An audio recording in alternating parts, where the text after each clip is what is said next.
एक बार की बात है, विदेशी जहाज नष्ट हो गया और उसमें सवार सभी यात्री समुद्र में डूब गए, सिवाय एक आदमी के जो ईश्वर की कृपा से किसी तरह बच गया और समुद्र के किनारे आ गया। कुछ समय बाद जब उसे होश आया और उसकी आंखें खुली तो उसने खुद को एक सुनसान द्वीप पर पाया। जैसे ही वह आदमी जागा, उसने ईश्वर से प्रार्थना करनी शुरू कर दी और कहा, हे भगवान, कृपया मेरी मदद करें, मुझे कुछ सहायता भेजें। दिन बीतते गए लेकिन उसके लिए कोई मदद नहीं आई। उसने रातें समुद्र तट पर सोकर बिताई। अगले दिन जब वह उठा तो उसने फिर से ईश्वर से प्रार्थना की, लेकिन कोई मदद नहीं आई। कुछ दिन ऐसे ही बीत गए। अब उसने पूरी तरह से अपने भाग्य को स्वीकार कर लिया और इस सुनसान द्वीप पर जीवन जीने की कोशिश शुरू कर दी। उसने लकड़ियां और घास इकट्ठा की और अपने लिए एक झोपड़ी बनाई।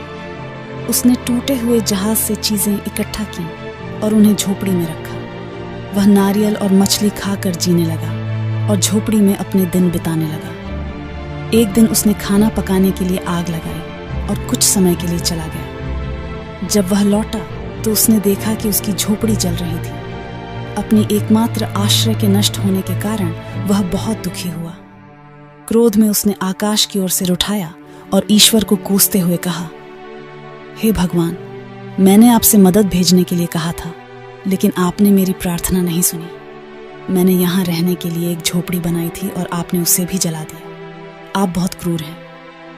वह बहुत निराश हुआ और उसने रात भर ईश्वर को शिकायत की, फिर समुद्र तट पर सो गया। सुबह एक तेज आवाज से उसकी नींद खुली। जब उसने अपनी आंखें खोली तो उसने देखा कि एक जहाज तट पर आ गया था।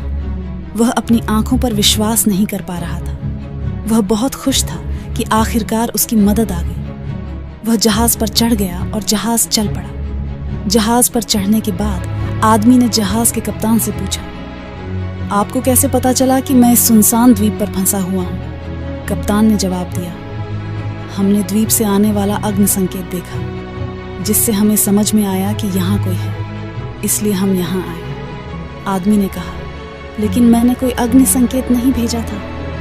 कप्तान ने कहा, हम यहाँ केवल अग्नि संकेत देखकर ही आए हैं। तभी आदमी को अपनी जलती हुई झोपड़ी की याद आई। उसे समझ में आया कि जिस अग्नि संकेत की कप्तान बात कर रहा था वह उसकी जलती हुई झोपड़ी थी। उसने समझा कि ईश्वर की योजना उसे इस सुनसान द्वीप से निकालने के लिए उसकी झोपड़ी में आग लगवाना था। उसने समझा कि ईश्वर की योजना उसके अपने विचारों से बड़ी थी और उसने ईश्वर को धन्यवाद देना शुरू कर दिया। अगर हम अपने जीवन में देखें तो पाएंगे कि हम अपने जीवन में बहुत सी योजनाएं बनाते हैं, लेकिन जो हम चाहते हैं वह नहीं होता, और जो होता है वह हमारी पसंद का नहीं होता।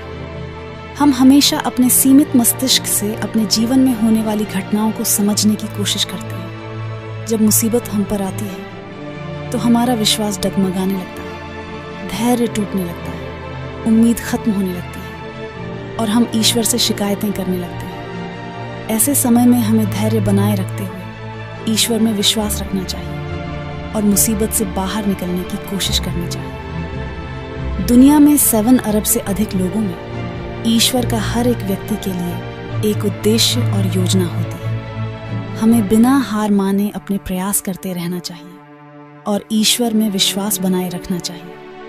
हमारे प्रयास और ईश्वर के आशीर्वाद मिलकर हमें हर मुसीबत से बाहर निकाल सकते हैं। इसलिए जब भी आपको लगे कि आपकी योजना असफल हो रही है और सब कुछ आपकी इच्छा के खिलाफ हो रहा है, तो हमेशा याद रखें कि शायद ईश्वर की कोई और योजना है और उसकी योजना हमेशा आपकी योजना से बड़ी, साहसी और बेहतर होती है। इसके साथ हम आपसे विदा लेते हैं। अगर वीडियो अच्छी लगी हो तो वीडियो को लाइक करें, शेयर करें और चैनल को सब्सक्राइब करें।